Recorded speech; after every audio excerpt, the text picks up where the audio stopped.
Well, we're at the end of February 2019, and it's been a while since we uploaded any videos, so we wanted to get a video up, kind of let y'all know what we've been up to. We are still around. We're going to keep making videos. Sorry, it's been a while.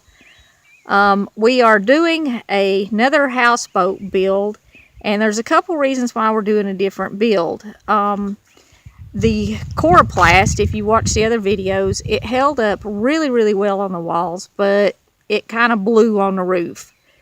We're not going to use the plastic on the outside of the boat at all this time, but we are probably going to use it on the inside.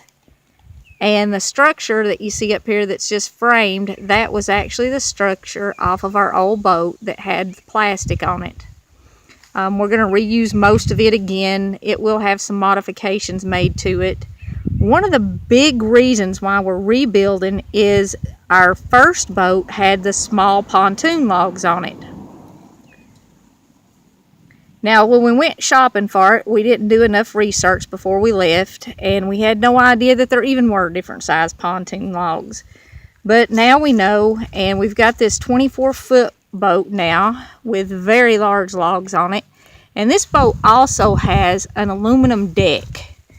You can see it right here. The whole deck is aluminum, so you never ever have to worry about it rotting at all, which is nice. And it's solid, and it doesn't warp or anything like that like the wood does. You're not going to get any kind of bubbling. And I also suspect it's probably a little bit lighter than the pressure treated wood, which is good for us because we're going to put some weight on it. Another big thing that we're doing different this time is we have a much larger motor.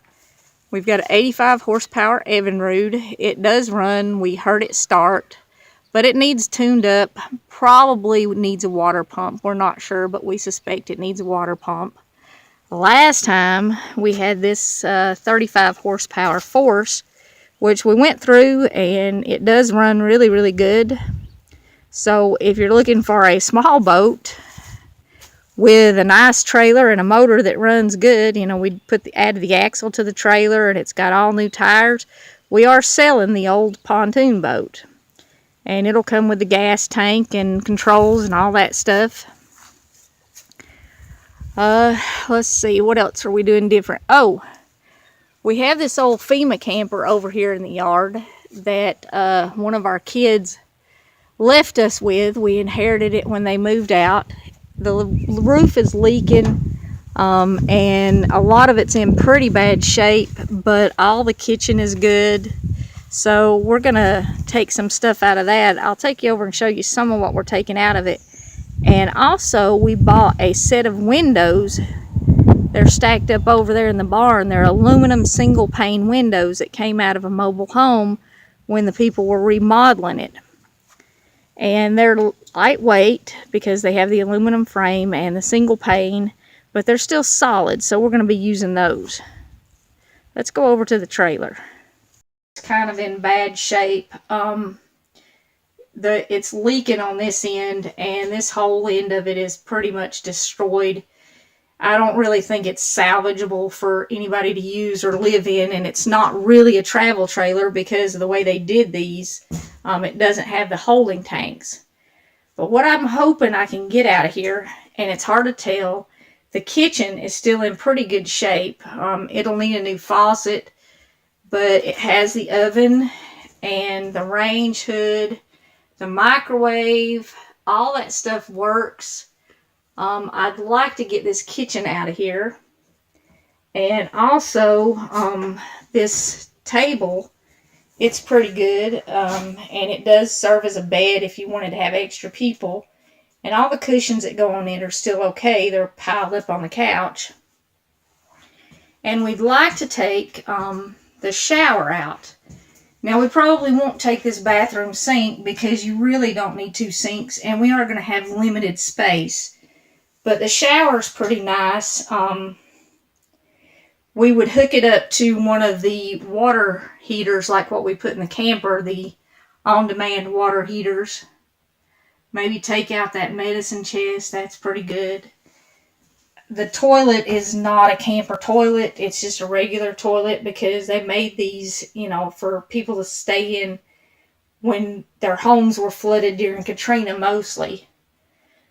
But like I said, I don't think we'll take that sink. I don't think we need it. I think it would just be extra weight and stuff we didn't have room for. It does have some really nice storage cabinets, and we'd like to get at least one of these out. So we have somewhere to put our clothes and our blankets, not use those little plastic containers. So if we could get at least one of these out, there's two of them, one on each side. If we could get both of them, that would be great.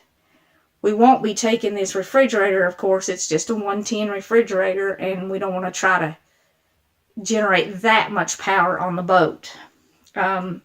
We are going to put a solar panel on it again. We're actually going to put more solar on it this time. We're going to have at least 300 watts of solar panels on it, maybe more, so that we have plenty of power. So anyway, what we want to try to get out of here is the kitchen, basically the whole kitchen, the cabinet, the sink, the stove, the over-the-head cabinet with the microwave.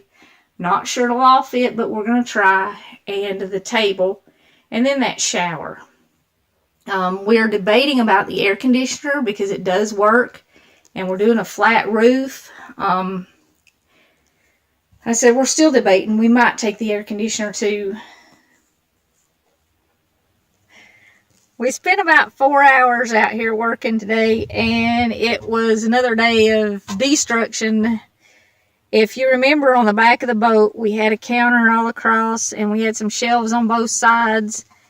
We tore all that out, and the kitchen was on the counter. The bathroom was over here on this side. We tore that out. We're going to extend the back part of the boat, the enclosed part, about 18 inches.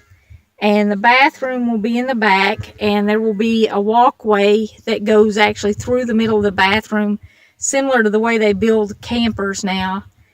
And the kitchen will be in the front of the boat over on this side. We're going to try to center up the door. We'll have to check and see if our windows will fit if we center the door.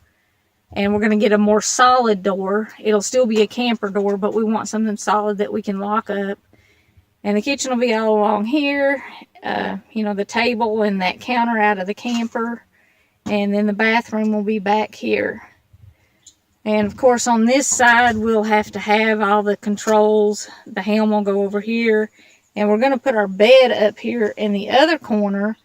And it will actually be in front of the helm. But because of the length of the controls, we can't put them all the way in the front of the boat. And I don't even think we could order controls that long. It would be nice if we could put the helm right up in the front of the boat so you could see better. But I really don't think that's possible. So the bed will be in front of it. It'll be back. We're going to use either a security camera system or a few GoPro knockoffs to add visibility around the boat. And there will be a tablet mounted in the console where you can keep an eye on that stuff, see who's coming up around you, see if you're about to hit something, just to add visibility, make it safer to operate, especially when we get on the river. We're going to want that.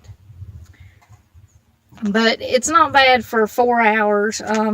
We're ready to start building again, and we've got everything we need except for the roof. And this time we're going to do a flat roof. It's only 8 feet wide, and we're going to use metal, the same metal that we used on the barn. It won't weigh that much, and it will last forever, at least for our lifetimes. So we'll show you how we're going to frame out the roof maybe in the next video, because that will be one of the very next projects. I hope you join us for this boat build, and we'll fill you in on some of the things that we learned on the first boat build. So if you decide to do something like this, you don't make the same mistakes that we made. And the first one was definitely an education, and hopefully this one's going to last the rest of our lives.